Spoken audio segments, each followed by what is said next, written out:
All right, a wild one out in Western New York, and the Avalanche and Sabres. It's the Avalanche winning this one 6-4, but good God, this was a crazy game. A lot of penalties, a lot of goals. The Avs come out on top. When you have a game like this, there's good and bad. Obviously, it's good because you won, but you just can't ignore some of the things that you'd like to see the Avalanche kind of button up. So, a lot to get to today, and a new episode of Locked On Avalanche coming at you right now. You're Locked On Avalanche, your daily podcast on the Colorado Avalanche. Part of the Locked On Podcast Network, your team every day.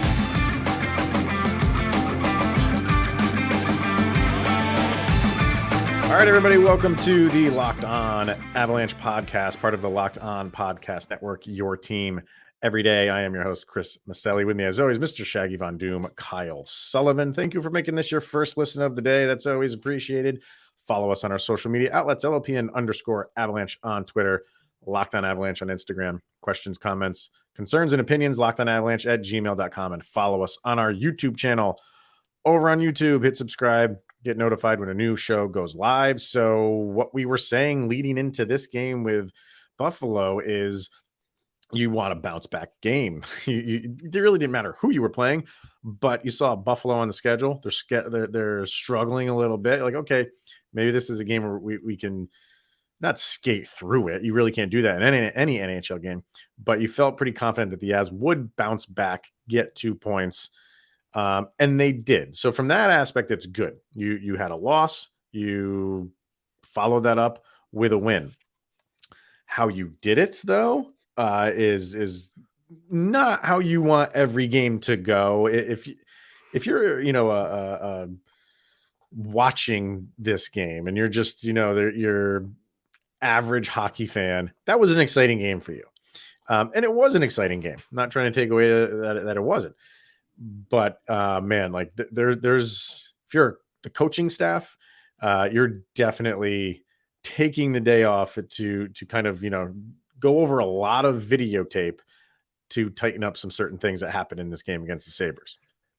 If you're one of those fans that kind of just like look at the box score, you forget that, oh yeah, the Avs were playing the Sabres tonight. I guess we'll let me see what they did. You pull up NHL.com, you look at the box score, 6-4. Nathan MacKinnon, 5 points. JT Compher with 4. Oh, boy, howdy. The Avalanche are back. This is great. I can't wait for the Boston game. But this is like going back to the local town fair, and they have that ride that you love riding every year. And you're old now. You're an adult. You go look. You step back there and look how that machine's running. And you're surprised that thing is barely holding on. That's what this game looked like. Right. Like, it's good to see Nathan MacKinnon doing Nathan MacKinnon things. I'm not going to sit here and say, wow, it's great. JT Compher, look at that performance. It's been 21 games. Like, are we going to wait 21 more games? Like, I want, like, it's the same thing. Like, it's great. It's awesome. I'm not going to start celebrating. I want to see consistency. I don't want the Burakovsky type performance where it's one awesome 2-goal game and then a month of nothing. I want consistency. It's great. Thank you for stepping up. I would like to see you Saturday. But the box score was nice. There were so many other things that were just bothering me so much about this game. And all I kept thinking about was Boston is Saturday. Boston is Saturday. This is not going to work against Boston. Yeah, well, I mean, I thought turnover-wise, this maybe was one of their worst games of the year. There was a lot of just blind passes, even if against not towards the you never really going to throw a blind pass, right into the slot, right into the house or anything like that. That's just stupid to do that. But there were some blind passes just going up against the board, just kind of like blind clears that a Buffalo player was just sitting right there to collect the puck, and then they would just they're already in their offensive zone, So yeah, there's just some like silly mistakes like that, which we're 20 games into the season. You don't want to see stuff like that. But I think some of it was because Buffalo's got some speed, and maybe the Avalanche were, getting a little bit like gripping the stick a little bit too tight and getting a little bit nervous. Like, I got to get this out of here quick because someone's going to be on me at the snap of a finger. And, you do more harm than good in those situations. But no, going back to JT Compher, yeah, you have to celebrate him for having a 4-point game. And I get what you're saying about you want to see consistency. Consistency for him is not going to be a 4-point game. Like No. that's an anomaly. He very rarely puts up that many points in a game, but you would like to start seeing him get a point. You'd like to see him go on a nice little Arturi Lehkonen, 9-point game where he gets at least one goal or one assist in a string of games. Like he's capable of doing that. But you mentioned Andre Burakovsky and how he was a roller coaster. Tyson Jost was the same way. I think it's just who JT Compher is.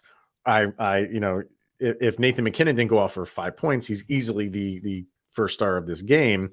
But I think where you kind of said it correctly was, I don't want to see another 20 games before he has a good game like this. Like if you have, a couple, like maybe 3 duds in a row, okay, but you got to snap out of it quicker. You can't have this game. You have this game once every 20 games, you're having 4 solid games a season. That's not what you want either. And it's not just a JT Compher thing. It's hard to celebrate any offensive explosion when you get shut out by Winnipeg just a couple nights ago. Where was any of this production? This was JT Compher was a long list of goose eggs on that roster when you got shut out the other night. Nathan MacKinnon got back and took control of the team, but it would have been nice to have one from JT Compher. It would have been nice to have one from anybody against that Winnipeg, that terrible game that we had. Yeah. So to two different teams though. Yeah, it's two different teams, but JT Compher hasn't been hurt this year. He's been one of the few that have not made it to the injury list this year. Like production of any kind would have been great at any point. Sure. It's great. Yeah. He made it against Buffalo. Will it continue against Boston or will he disappear again? I that's the thing that I am not the biggest fan of. It's the same thing of Newhook's production in Finland. He looked great playing in Finland, and we have not seen that same type of production. I want more consistency more than anything. I don't want to tout a great night. I want to talk about great play.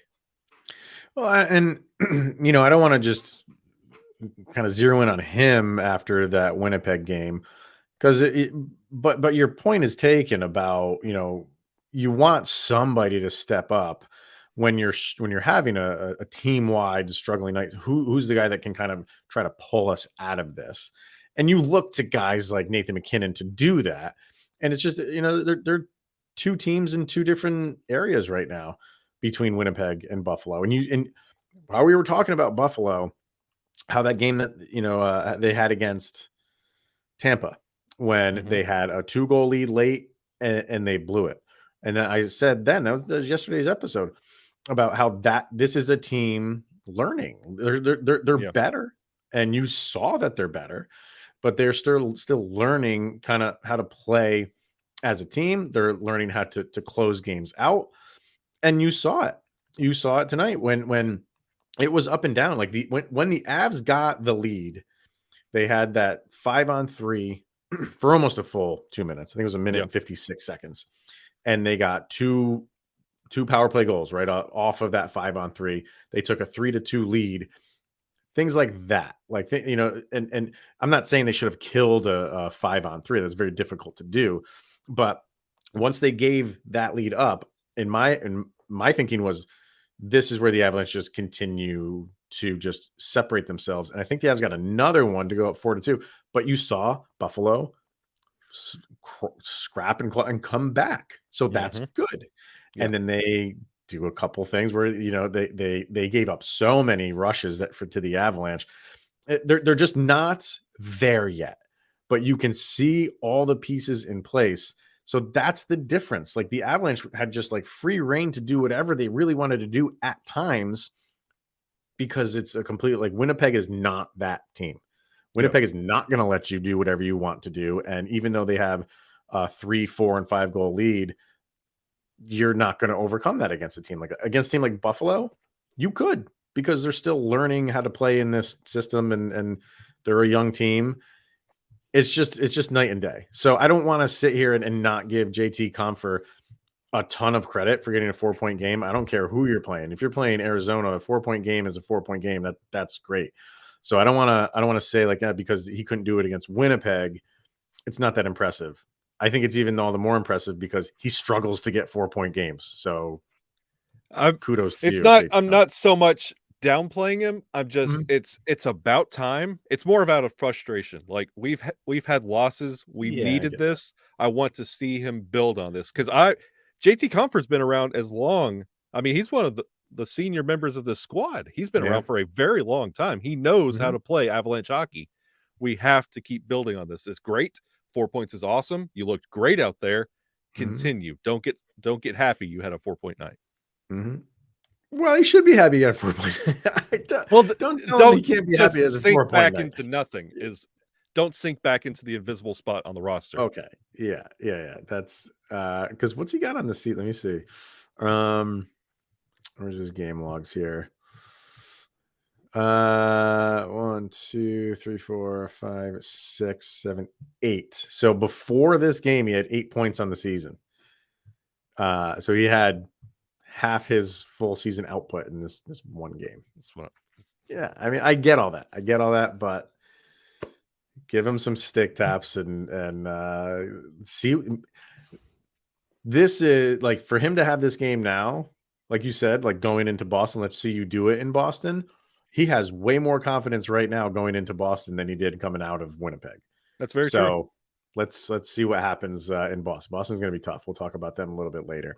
But we got more to talk about with this game, and we also have a sound check to get to. But first, we got betonline.net, and it's your number one source for your sports betting info, stats, news, and analysis. Get the latest odds and trends for every professional and amateur league out there, from football to basketball, esports, hockey, yes, even soccer. Who are they playing? Netherlands, I believe. Netherlands. And they have a good shot at this. I'm trying to gauge. They're playing from the role of an underdog. Netherlands, they're always a really good team, but USA has adopted this underdog mentality. So fingers crossed. I believe that we will win. In and out. Okay. I'm rooting for him. It's the battle cry of the United States soccer yes. team. I believe that we will win. You say it enough, it happens. You will it into existence. Yeah. And if you love sports podcasts, you can find those at BetOnline as well. So head to the website today or use your mobile device to learn more. That is betonline.net, and it's where the game starts. All right, so more to get to with this game. Yeah, we kind of focused in on JT Compher. I would like to focus in on the fact that the Colorado Avalanche won the face-off battle in this game. We should have started with that and then just ended the show. Like that's enough for an episode right now, because nothing else is going to beat that. So you won, what was it, 56%? 55.9 to 44.1. All right. There you go. Maybe that's another thing that they can carry over into Boston. So your power play looked good, 3 out of 6. So that remains to be, or still is, the number one power play unit in the league. And you held Buffalo to 2 out of 7 on their power play. So you look at that and you're like, that's good, but you also committed 7 penalties. That's not good. So really, I think it was 8 because 2 was in the same play. So I think that counts as one power play. I believe that's how that works. Really, I think it was 8. If I'm not mistaken, I think it was 8. But whatever. I mean, it shows up as 2 out of 7. But Avs penalty kills continues to get better. It really does continue to get better, and you're going to need it against Boston. Like I said, we'll check those numbers in a minute. But I'll get back to the stats here. You had. I'm going back and looking. The penalties are a problem. The penalties are they're starting to get out of hand. We let up way too many in Winnipeg, 5 in Dallas. Mhm. I'm going backwards. Like I keep going backwards. Like this is not just your 2 or 3 offense night. It's multiple. Josh Manson had his horrible night the other night. Like it's Yep. starting to get alarming. And 7 against Buffalo. Mhm. It's And gone from two in one play. yes, it's gone from the refs are being really tight. They're being really chippy to this is mental stuff. Like you know better. You're allowing this to happen. It's a lack of Mhm. discipline and it's starting to become an issue. Yeah, because I can't think of any in my head that I felt were was a completely horrible call on the ref. Yeah. There were ones that were kind of like, all right, I mean, you could have let that go. Like, you didn't have to call that one. Like the one on Foodie the other day. Like Yeah. that was And that's 2 in the Winnipeg game, by the way, for those keeping track. okay. But there's none where you're just sitting there like, oh my God, I cannot believe you call it. So these are penalties that the Avs are creating, not creating, they're getting called for that are legit penalties. So yeah, you gotta clean that stuff up. You don't want to be taking silly if you're fighting for well, actually I say that in the Manson one. One of the Manson ones I didn't agree with either. So maybe that's the only one that now is coming back to me that I didn't really like. Um basically, but the whole argument here is the Avs are just committing penalties Yeah. and legit penalties that are going to get called. And they got a lot of reaching when they're getting beat, a lot of slashes, a lot of holding, a lot of hooking. They're doing these silly penalties rather than just moving their feet, sticking with the guy, and relying on their defensive abilities to push a guy off the puck. Yeah, it's one thing to have a good power penalty kill. It's another to need the good penalty kill to keep you in games. Hmm. Stats wise, yeah, Nathan MacKinnon with the 5-point night. I think Connor McGahey put up. He started the night at 12th in the league or 13th in the league in points and moved up to number 5 after this game. It's a good night's So work. yeah, he's doing work. 8 shots on goal for him. Compher with the 2 points, 2 assists. And then you had Makar with 2 assists. Played over 30 minutes. Guy's a workhorse. So yeah, you had your your Foodie, Newhook, and Galchenyuk line. I thought they played better. Better. There was one early on in the game. Foodie had the puck and was going up the right hand side. Had a really nice pass to a streaking Alex Newhook, and the puck was pretty much on his tape, and he kind of fumbled the puck, and it got by him. It would have been I mean, who knows if he would have scored on it, obviously, but if he did, that was early in the game. That would have set the tone for that line because I think a lot of people were looking at them saying like, you guys need to really turn it around about that game you had in Winnipeg. And man, if he could have got that, and that's just when I saw that, I'm like, oh God, Alex, like you gotta corral that one. Like someone was on him, but he should have settled that puck down a little bit. Maybe the puck was a harder pass than I really saw. But that one kind of disappointed me a little bit because that was early in the game. You could have had a really nice scoring chance with a line that really needed some redemption. Not saying they didn't get it throughout the rest of the games. I thought they played better. I Yeah. thought they did play better. I was about to say, like, towards the end of that game, I like where that third line is going and trending. And if that's where that line is going to be, I'm again curious what it's going to look like against Boston because I Yeah. feel like that line could be magic. And that fourth line with whoever dresses for that fourth line, it's almost become our Guardians of the Galaxy line. It's just like a hodgepodge, like put them together. They're either Yeah. really great or they're the subject of a opposing scoring highlight. So Yeah. it's always just an enigma to watch that fourth line. But I like where that Galchenyuk, Newhook, and Foodie line is going. Yeah, they improved. So now there's a big test coming up.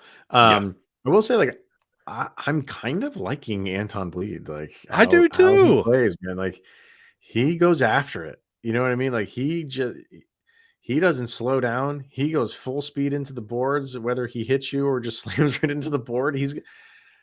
I like his work ethic, man. Like he's not the most like skilled with the puck on his stick, but He's like a different version of Logan O'Connor and how Yeah. like the work ethic is. His legs are always pumping. I kind of like him. Like I'm getting more and more like acclimated to him in his play. And like you mentioned, like players like LOC, McDonald, now Bleed, you see the mentality of players who know what they could contribute to the team. Mm. And then you see the mentality of guys who are still trying to figure out what they could contribute to the team. Guys that just rely on what they know and what they can bring, like they stand out no matter what line. If even if they're tallying goals or assists, they are bringing something. And Bleed has really been like popping off, and like you're starting to notice him a lot more. Yeah. He's. I want to see what he had for ice time. He had just short of 7 minutes, but I'm telling you, it was an eventful 7 minutes for him. Like he was noticeable every time he was out there. It was noticeceable. And So I I'm feel like surprised it was that low. Bednar's noticing this too, and I feel like that will get a bump come Saturday. Yeah, and you had let's see, Foodie only had about 7.5. So Jason Magna with only 5 minutes. So he was rolling the top lines a lot in this game. So and then I wanted to get in, what we thought about Georgiev and his play. You wanted to see a bounce back from him. He made some good saves. What did the Sabres had 28 shots on net? So he made some timely saves when he needed it. I thought the first 2 goals, the first one was just more of a defensive lapse than really on him. The second one is I'll give 25% to the fault of Georgiev and 75% to Tage Thompson just being a freak of nature as a puck handler. So that was an incredible goal. But I thought on that one, I know Georgiev has to come out a little bit. I thought he came out way too much. I think that was the story on both of those first 2 goals. He was out too much. Especially on the first one, he was out too much. He didn't need to be in that situation. With the Thompson one, you should go out and challenge him, which sounds like weird. Like, why don't you stay back so you don't really give him more, but guys like that can just pick you apart when you go if you go back into the net. So you kind of have to go out so you're bigger. But I think he went too far out.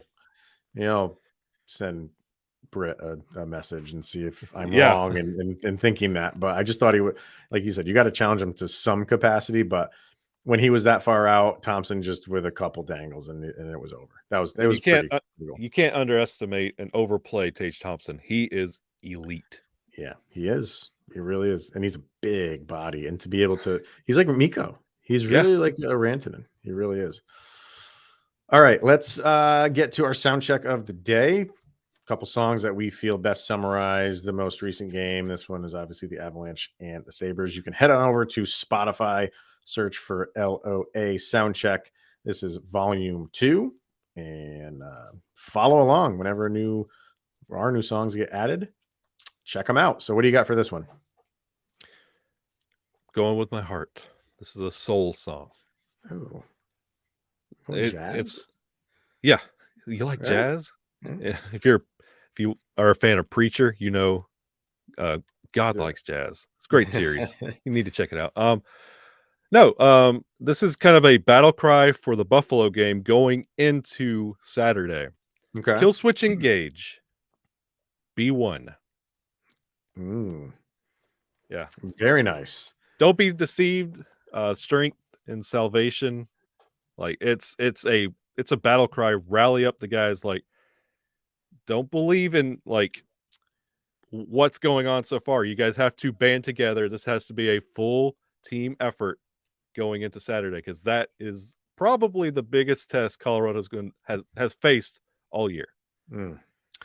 Yeah, and we're going to talk about that in a second, but that is a very good one. You're connecting the game that just played to the game that's coming tomorrow. So that's a good one. For me, I'm going to keep the focus on this one and kind of just the whole atmosphere of the game. First of all, Buffalo people, get to your arena and watch this team. This is an exciting team. And that arena was empty except for one man still striving and driving as fast as he can. That's not my song though. But but go watch these guys. They need some support. My God. But And they brought back the cool jerseys and everything, and it's the reverse retros, and you're not out there. Come on, Buffalo. Exactly. But as far as this game goes, yeah, I mean, we're talking about, we're breaking it down and all the things that the Avs need to work on.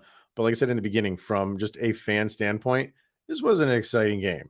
Therefore, one of my favorite alternative era 90s bands live with the song Selling the Drama. And that's exactly what it was. That was some good drama in that game. And even like when the Avs came out of the second intermission and they were, clamped down, you know what I mean? You got the lead, clamp down, maybe get a greasy goal somewhere, extend the lead a little bit. What happens? 7 seconds in, Buffalo scores. Yeah. And it's like, okay, here it's going to be one of those games. It's going to be, what was it, Kraken and the Kings the other day? It was 9-8 or something like that. Like, here we go. But it was good. It was good because we won. Exactly. If we lost, we'd be saying like, I don't want those games ever. But because you come out on top of it, 2 thumbs up. A wild ride where you couldn't be comfortable at any point. That's true. Yeah. What's gonna happen on Saturday is a whole nother animal. And Kyle and I reference sometimes, often, maybe the worst game that the Avalanche played last year, and really maybe one of the worst games they played in the last handful of years. That was in Boston. That game was just brutal. I don't even remember what the final score was. I think it was like 8-1, 7-1, 8-1. Was it that bad? Oh yeah. I mean, not kidding around, where there was not even like a shift where the Avalanche looked good. It was a horrible game to watch. So, new season, new year. Obviously, this is a different team going in, and it's a different Bruins team. Yep. This is I didn't. Well, yeah, well, I could look that up. You kind of froze up for a second right there, but this team see this coming from Boston. There you are. You're back. All right. This Boston Bruins team this year would beat last year's Boston Bruins team 7-1.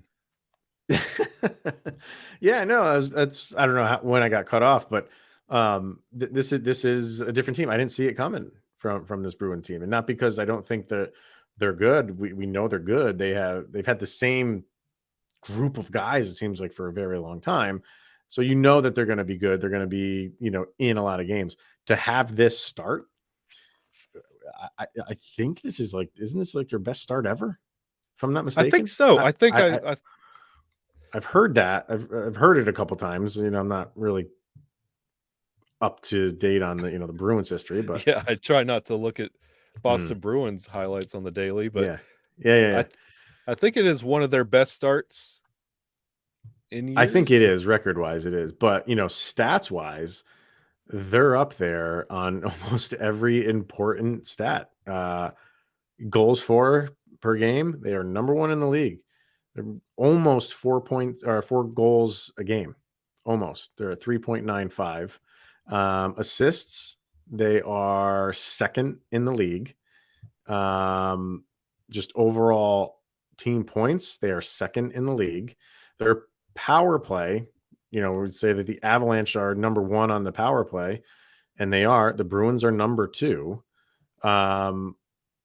Their penalty kill, and while the Avalanche is improving at their penalty kill, the Bruins are number 2 in the league in penalty kill.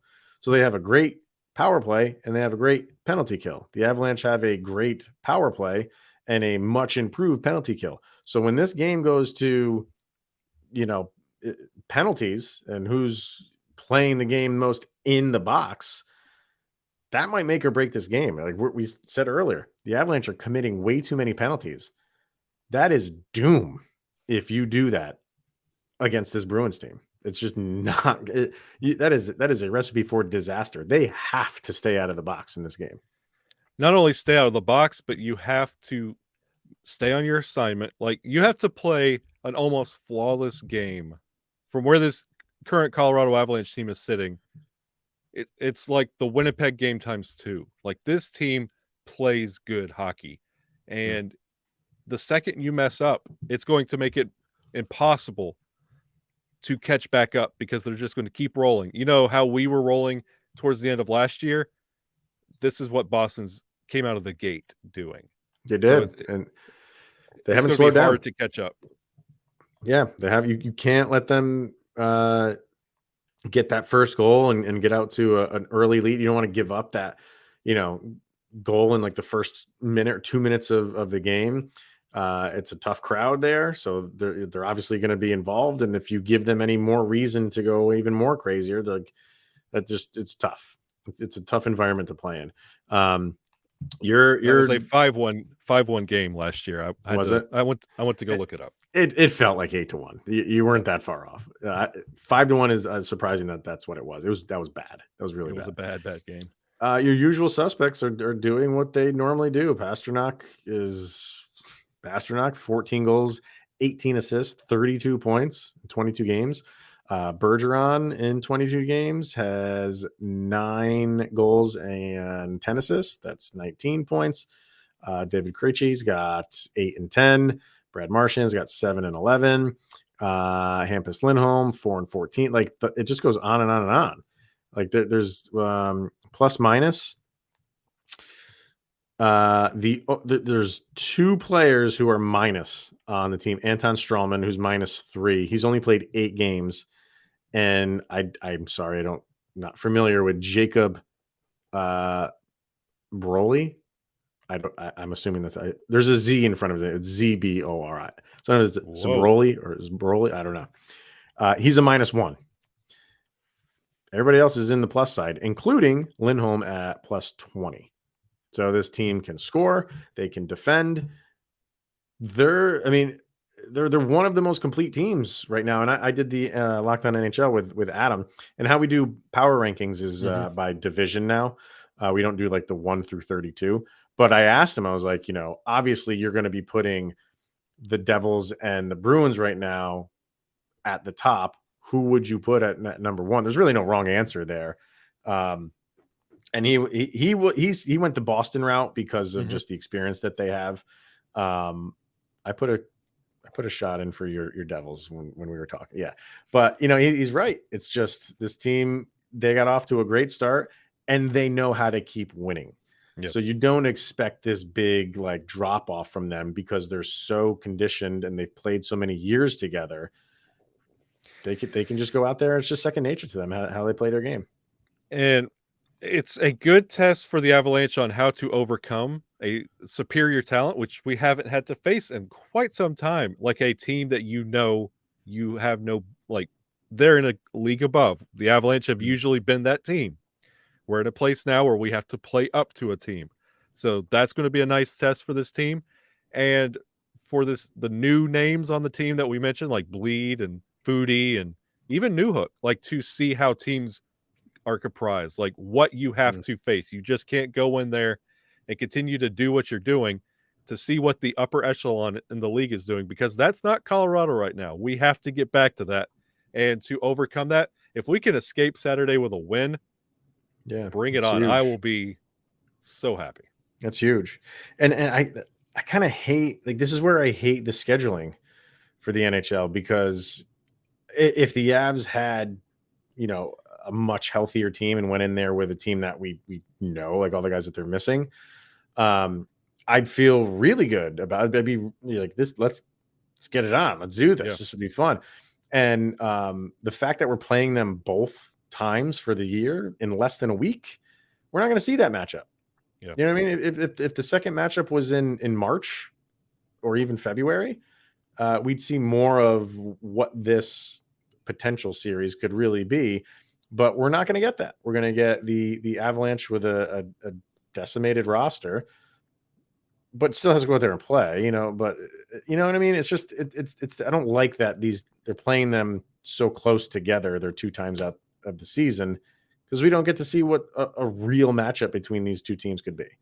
But on the flip side, to play like devil's advocate, if the Avalanche could continue to be injured and play like they are right now, and we're going to be limping around till at least February, and Boston continues playing like this, it might be good to get it out of the way now.